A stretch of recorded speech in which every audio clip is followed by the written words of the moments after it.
Esta es Uniminuto Radio, HJKU, en Bogotá en los 14:30 AM y en Colombia y el mundo a través de uniminutoradio.com.co. También en Facebook, Twitter e Instagram a través de @Uniminuto Radio. La radio universitaria está aquí.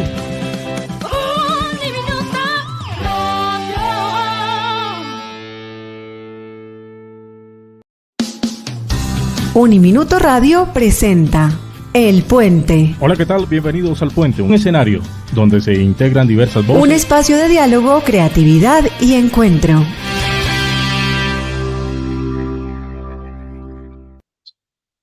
Buenos días, buenas tardes o buenas noches, dependiendo del momento del día en que vean este video. El canal de YouTube Filosofía para Niñas, Niños y Adolescentes, en colaboración con Marfil, Escuela de Pensamiento y Ciudadanía Creativa, presenta la entrevista número 59, en la cual nos acompaña Sara Elizabeth Pérez Morales. ¿Cómo has estado, Sara? Hola, buenas tardes. Muy bien, gracias Axel por la invitación. Bueno, aquí estamos. Excelente, y pues te invitamos a este canal para conocer tu trayectoria profesional en esta propuesta pedagógica de Matthew Lindman y Anne Margaret Sharp. Pero antes de adentrarnos en ella, primero coméntanos cómo eras en la infancia, en la adolescencia, y cómo fue ese camino para llegar a la filosofía, antes de la filosofía para niños. Bueno, yo considero que he sido muy afortunada. Tuve pues la oportunidad de que mis padres siempre que me dieran, pues tuvimos las posibilidades de tener un desarrollo muy, digamos, intelectualmente muy libre, en el sentido de que no había ninguna así como ninguna imposición de algún tipo de creencia o ideología, entonces, ni religiosa o de tipo dogmática. Entonces, pues prácticamente tuvimos esa oportunidad, ¿no?, de elegir. Y recuerdo que me gustaba mucho leer de diversos con diversos géneros, sobre todo literatura. Y mi papá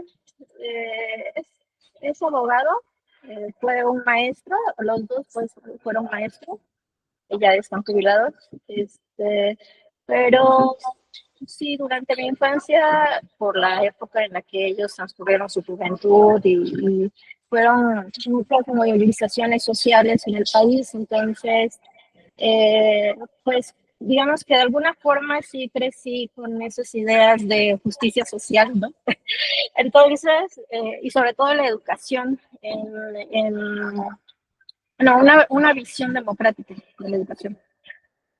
Y bueno, de alguna forma, bueno, mi papá pues, daba clases de filosofía precisamente, ¿no? Yo no entendía muy bien qué era, así tal cual, ¿no?, desde que era pequeña, pero lo que sí sabía era que era muy curioso para mí encontrar que había distintas formas de pensar a través de pues, las épocas que vivimos, ¿no?, en el mundo, en el país, tan solo. Entonces, pues, yo creo que eso fue como muy importante para mi formación posterior. Estudié la licenciatura en filosofía, precisamente por eso. Creo que me gustaba mucho conocer cómo pensaban las distintas personas, qué motiva a que cada quien piense de cierta forma. Entonces, sí, filosofía era como eso, que podía completar, ¿no?, esa curiosidad. Y sí, bueno, posteriormente pues hice la maestría en comunicación. Bueno, ahorita te explicaré un poco por qué me fui por el área de las ciencias sociales y dejé un poco humanidades. Actualmente estudio el doctorado y he cursado diversos diplomados que tienen que ver, bueno, de filosofía para niños, evidentemente. Es un diplomado en teatro aplicado para la resiliencia comunitaria, un diplomado que tiene que ver con conversar con niños y jóvenes, o sea, que lo que implica es un acompañamiento en los procesos lectores, y actualmente otro diplomado en sistemas de protección para niñas, niños y adolescentes, o sea, en sistemas de justicia para la protección de las infancias. Y bueno, filosofía evidentemente ha sido como una gran pasión. Las infancias evidentemente mucho más, ¿no? Porque eso ha sido como ya el enfoque desde entonces. Sin embargo, creo que lo que ha motivado eso es que como sociedad, yo creo que, y desde niña, ¿no? O sea, sentía que vivíamos como en un mundo de adultos. Y me era más fácil como conectar con las niñas, con niños. Sentía que era allí donde podía encontrar esa cercanía en cuanto a, en cuanto a esta curiosidad o esta inquietud por conocer más. Y algo que se me pasaba a comentar que a lo largo de esta entrevista, pues vamos a ir contestando la pregunta, ¿quién es Sara Elizabeth Pérez Morales? Que de alguna forma ya hemos empezado con lo que nos comentas, tus estudios, cómo eras en la infancia, y de esa manera, pues vamos con la siguiente pregunta. ¿Cómo conociste filosofía para niños? Y a partir de ella, ¿cuál ha sido tu formación? ¿Qué siguió después de ese primer acercamiento? Pues yo estudié la licenciatura en filosofía en la ciudad de Guadalajara. Al concluir esto, bueno, mis dos áreas terminales eran filosofía de las ciencias y filosofía política. Ambas me atraían, ¿no? Sin embargo, encontré allí, por casualidad, que existía el diplomado en filosofía para niños. Me acerqué allí hasta el centro de filosofía para niños, que dirige la doctora Mónica Velasco. Eso fue en el 2007 aproximadamente. Y cursé el diplomado con ella. Yo creo que eso fue como un antes y después en mi vida. En relación al programa, como una tanto estrategia pedagógica, metodológica, de formación profesional, como una cuestión personal, en el sentido de que Mónica Velasco, evidentemente, es una, bueno, vas a decir que es una, pues profesionalmente no hay no hay persona que pueda compartir sus conocimientos de filosofía para niños como ella, ¿no? Sin embargo, también fue un referente, es una gran amiga, y también ha sido un gran referente como una mujer, como una persona, pues no solo profesionalmente, sino en la magnitud que le completa el ser. Entonces, pues sí, el encontrar que para hacer filosofía para niños también se requiere una integridad personal. Entonces hay que ser coherentes y congruentes con lo que, con las acciones y el pensamiento. Entonces, pues por eso ha sido como así el parteaguas de entonces. Posteriormente, igual como colaborando con ella en algunas oportunidades que se suscitaban, trabajos en museos o académicas. tuve la oportunidad también de dar durante 9 años, más o menos, entre 8 y 9 años, talleres de filosofía para niños. Sí, tanto en escuelas secundarias y en escuelas primarias, todos los grados, o sea, todo nivel, desde primaria hasta secundaria. Y evidentemente eran escuelas privadas. Sin embargo, hubo una ocasión en particular que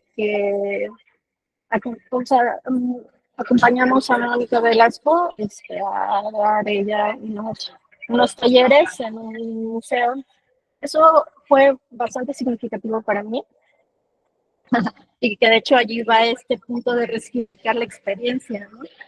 Creo que el trabajo en filosofía para niños es un constante aprendizaje, no solo del niño, niña o adolescente que está allí en una sesión, sino de la propia figura de docente o del acompañante en esta formación. Y recuerdo específicamente que en esos talleres, en un museo, el Tronco Mágico, para niños en Guadalajara, fueron niños, acudieron niños a de una escuela, pero de las zonas periféricas de Guadalajara.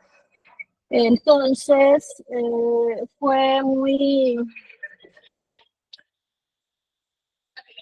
Pues el trabajo que teníamos que hacer era ciertas preguntas hipotéticas. Y sabes que esas preguntas hipotéticas obligan a repensar tu posición en el mundo justo en ese contexto, en esa circunstancia. Pero para eso antes de repensarlo, es darte cuenta de dónde estás. Entonces, cuando los niños hablaban y mencionaban su propia circunstancia, su entorno, fue un poco confrontativo para mí darme cuenta que eran situaciones difíciles. Entonces, había niños, eso fue hasta como un dolor, un dolor en el sentido de que te interpele, en cuanto a tu responsabilidad social. El sentido de que estos niños, se sentían avergonzados, entonces, de estar en esas condiciones sociales de precariedad. Y entonces, evidentemente, como los formadores y pues esta formación que nos dio Mónica Velasco, pues utilizamos las mismas herramientas de la filosofía para niños para que resignifiquen su circunstancia y que el pensamiento hipotético sea eso, como justo ese trampolín para poder acceder a otros niveles de realidad, ¿no? Y de que puedes ser capaz tú, como niño, persona, sin importar la edad que tengas, de gestionar y de accionar en tu entorno. Entonces, eso a mí me quedó como muy claro, demasiado así como una confrontación, ¿no? Cómo un niño puede sentir vergüenza de sí mismo. Entonces, eso fue como esto es injusto, esto no cabe allí, ¿no? Y recuerdo que, se terminó el taller, evidentemente se llegaron como a cumplirse el objetivo, ¿no? De que ellos resignificaran su experiencia y que pudieran, que sus circunstancias pudieran ellos valorar que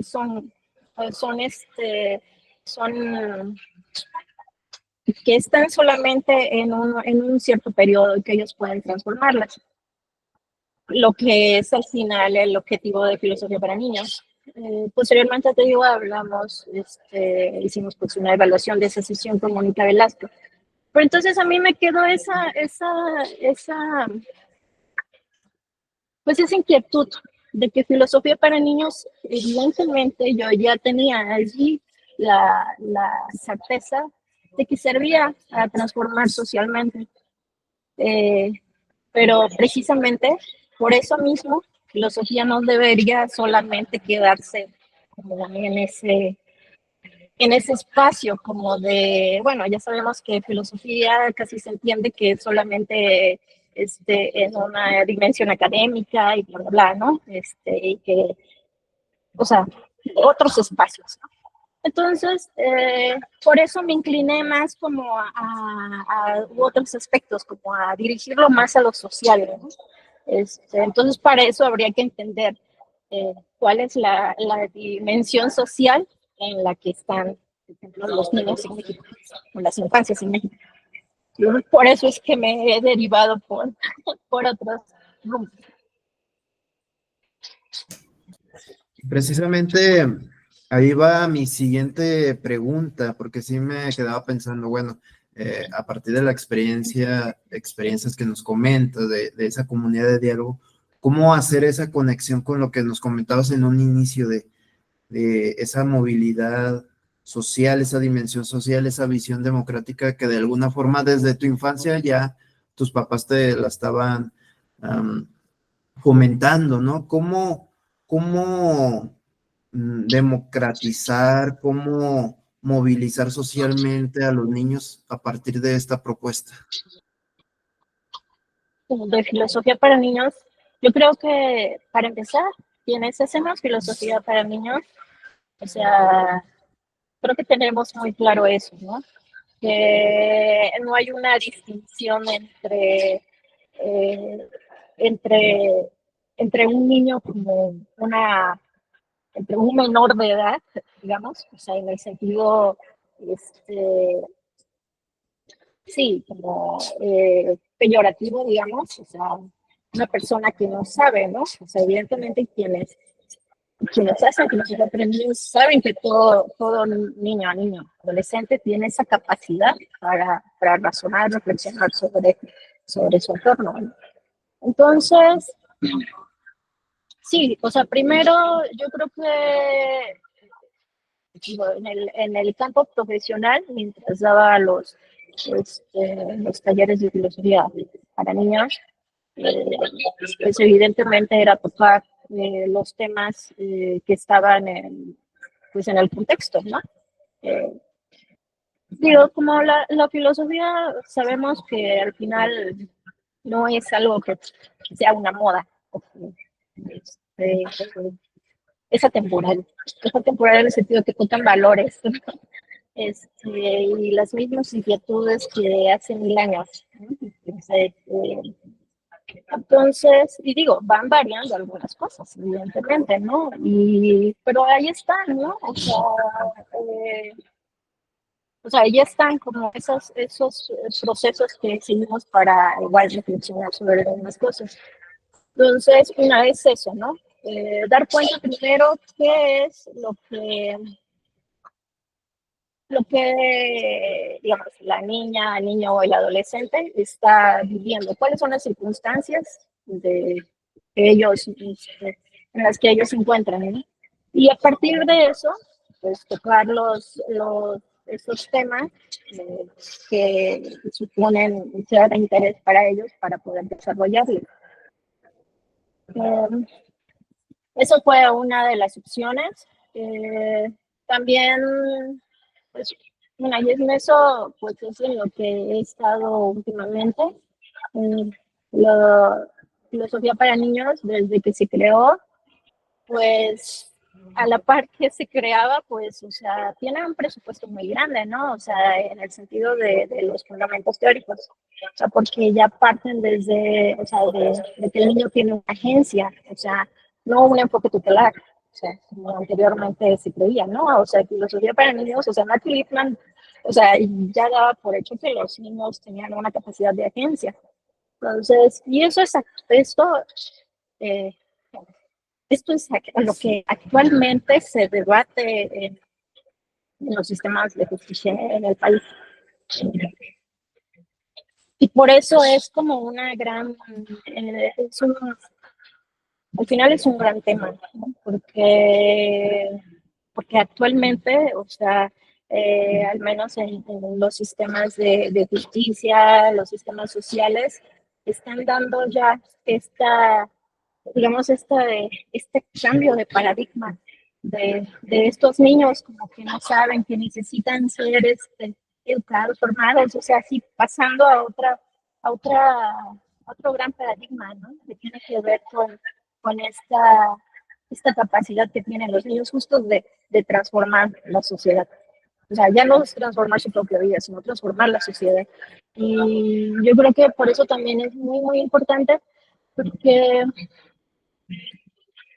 todos crecimos con esas ideas, con esos discursos de los niños son el futuro de la sociedad, del país, del mundo, X.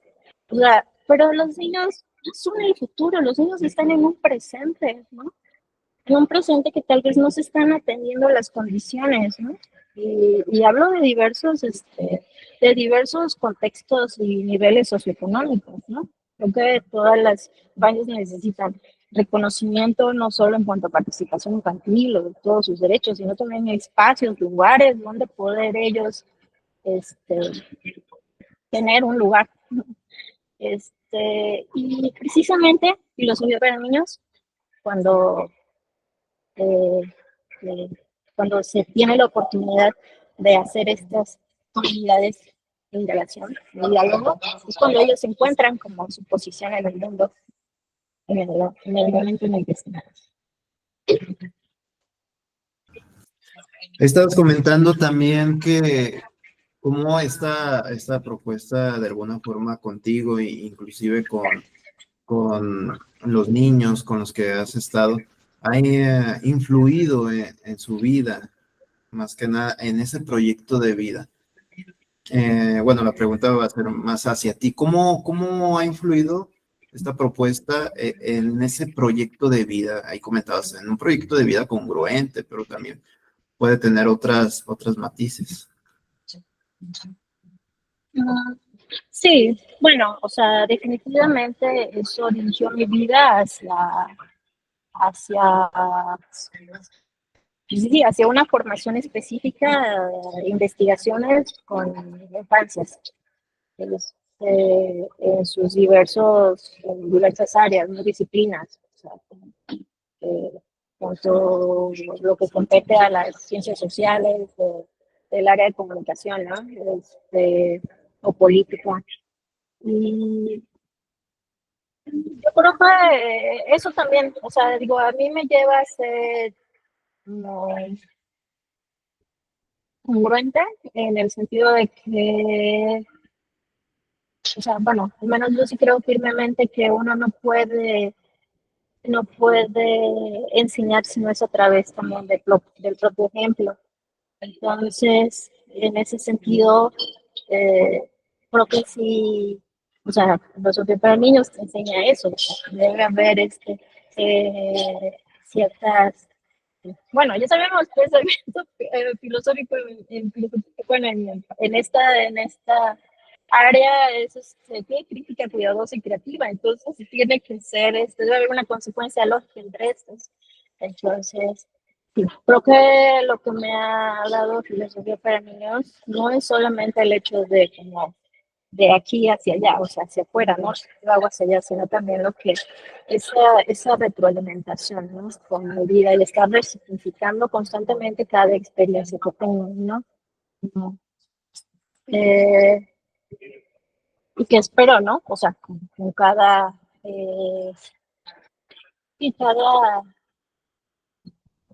taller que hago, cada sesión, o cada incluso plática que tengo con algún niño, alguna niña o algún adolescente, que haya esta correspondencia y retribución, ¿no? De alguna forma. Y nos has comentado a lo largo de la entrevista esos diplomados, esos talleres que has cursado. Yo había visto que participaste en un Congreso Internacional de Prácticas Filosóficas. ¿Nos podrías comentar sobre él? Porque supongo que, bueno, pues hay una variedad de prácticas filosóficas, pero una rama pues es filosofía para niños. Sí, es que también se me había olvidado, entre uno de esos diplomados que cursé, y de hecho también la especialidad, fue en consultoría filosófica, CECAT. Entonces, mientras estaba allí, sí tuve la oportunidad de colaborar en este congreso, en el 2018.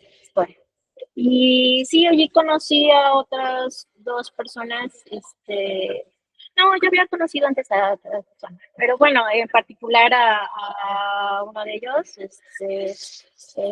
una persona también que admiro muchísimo, el doctor Félix García, Morillón.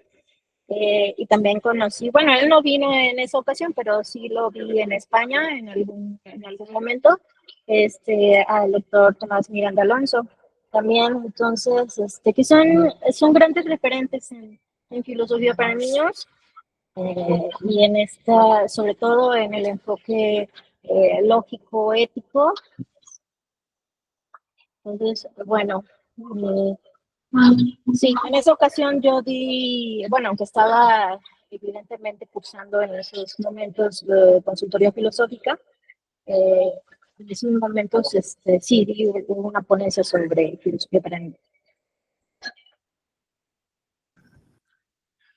Y bueno, no sé si nos quieras comentar de otro proyecto o de algunas metas, retos que se avecinan en esta propuesta educativa. Sí, bueno, o sea, evidentemente digo, hay muchos proyectos en marcha, que van de una forma bastante pausada porque pues sí, ahorita tengo otros compromisos académicos sobre todo. Pero sí, evidentemente filosofía para niños, desde mi perspectiva, es algo que tiene que continuar y llegar a más, a más, no solo a más espacios, más lugares, o sea, porque como te comenté, desde ese primer ejercicio, bueno, no ese primer ejercicio, en el sentido de que eso fue como lo tocante a lo social, como ese sentido de responsabilidad. Creo que debe llegar a otro tipo de comunidades, ¿no? No solo en los espacios educativos, puede hacer filosofía eh, en muchos lugares, muchas zonas, o sea, zonas comunitarias. Creo que hay personas que lo están haciendo, ¿no? Entonces, sí, digamos, ese es un gran reto. Principalmente encontrar el tiempo para volver de lleno a eso. Estuve colaborando este verano con la Universidad de Nuevo León, y dimos allí talleres, bueno, talleres de filosofía para niños. Y igual, o sea, cada vez que yo estoy de nuevo dando esos talleres, sí, eso es como que me llena el alma porque, o sea, porque yo sé que es algo que como niñas, niños, adolescentes, porque también había adolescentes allí, necesitamos, ¿no? O sea, no hay nada que para un niño sea más satisfactorio que el ser reconocido por el simple hecho de ser una persona que está allí presente y poder tener esa capacidad para hablar de sí mismo y o sea, de lo que cree, de lo que hace en ese momento, no lo que piensa hacer, sino lo que hace en ese momento y de su entorno, ¿no? Entonces, y de él encontrar como sus propias respuestas. Entonces, yo creo que por eso es como lo que a mí me alienta siempre como a continuar en esta área, ¿no? Filosofía para niños es algo en lo que voy a continuar. Ya, pues con calma, te avisaré.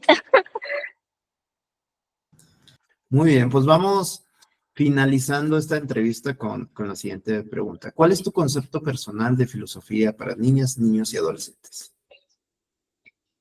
Oh, yo creo que eso se ha ido transformando.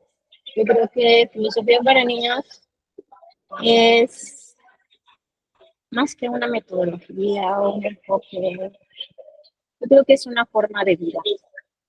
Eh, Es eso, una forma de vivir de manera coherente con lo que crees, lo que piensas, lo que haces, y que eso traiga consigo un bienestar social o sí, o comunitario. Excelente. Pues bueno, Sara, un gusto tenerte en este canal. Te agradecemos por haber aceptado la entrevista y te felicitamos por tu trayectoria profesional. Gracias, Axel, y muchas gracias por la invitación.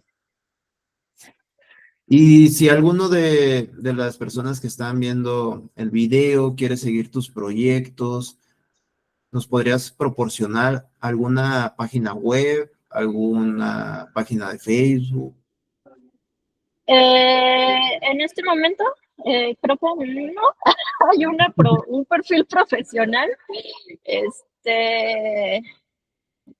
Sin embargo, bueno, mis redes sociales o mi correo electrónico, pues es sarelizabeth.p@gmail.com. No, eso. Muy bien. Pues bueno, con esto terminamos nuestra entrevista. Espera, ¿creíste que el puente terminaba ahí? Pues no.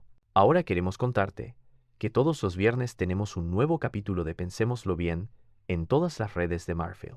Reflexiones cortas, intensas y llenas de preguntas que transforman la manera en la que ves el mundo. Búscanos en TikTok, YouTube, Instagram y Facebook y encuentra el link en la descripción para no perderte nada. El hombre que vendió su sombra, cuento adaptado.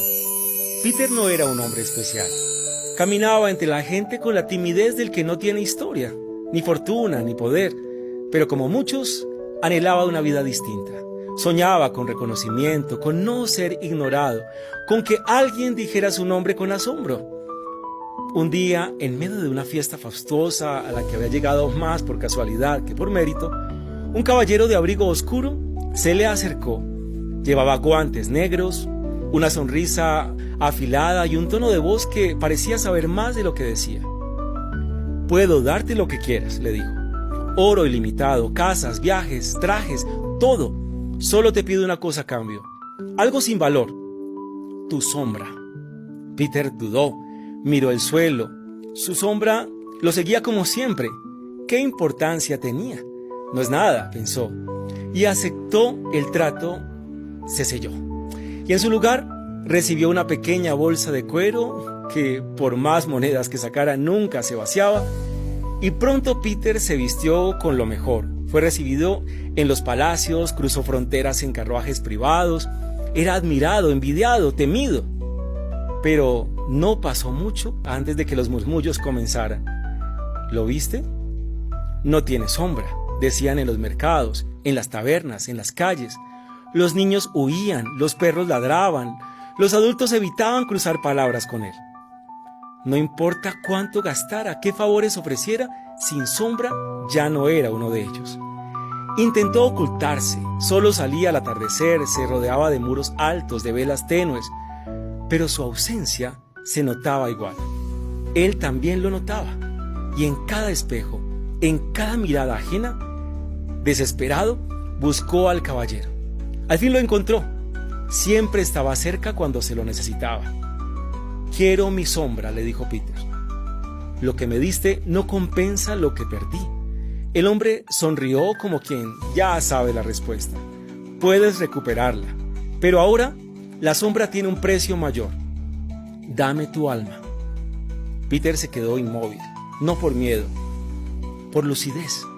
Hasta ese día, la palabra alma le había sonado vaga, inútil, teológica, pero en ese instante supo que aún le quedaba algo irrenunciable, algo que no se ve, pero se siente, algo que si se entrega ya no se recupera. «No», respondió, y se fue.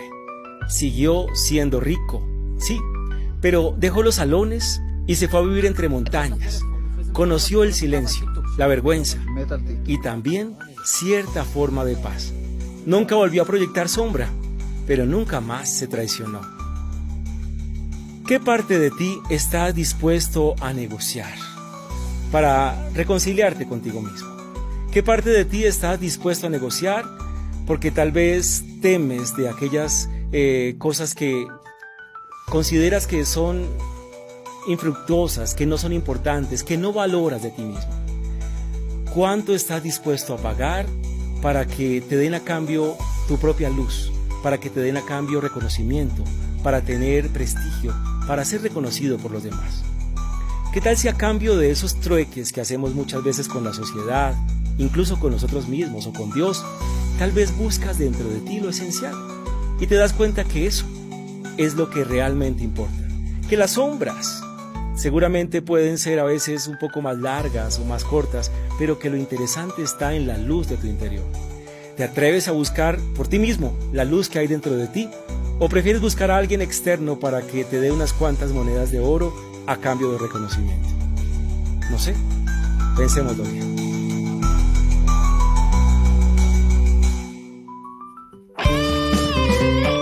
Esta es Uniminuto Radio, HJKU, en Bogotá en los 14:30 AM y en Colombia y el mundo a través de uniminutoradio.com.co. También en Facebook, Twitter e Instagram a través de @Uniminuto Radio. La radio universitaria está aquí.